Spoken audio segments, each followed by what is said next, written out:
Education ay maraming nag-a-attempt gumawa ng peking kwento para sirain kung sino man yung gusto nilang sirain.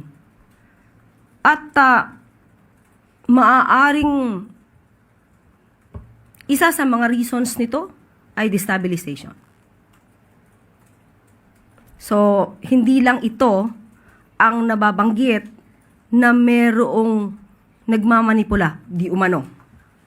Nagmamanipula sa mga tao para maging false witness at ang offer ay pera. So, medyo nakakabahala ito dahil sisirain ito ang justice system natin. Sisirain din ito kung ano ang paniniwala ng ating mga kababayan dahil mas maraming papalutangin na maling impormasyon, fake news, false information na makakaapekto sa katotohanan.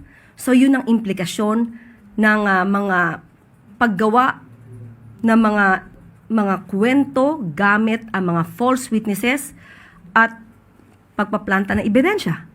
So hindi po dapat ito manaig. Lalong-lalo na ngayon sa panahon ni Pangulo Marcos Jr., hindi po kasi yan ang direksyon na gusto ng Pangulo. Ang gusto ng Pangulo, due process, batas, ebidensya.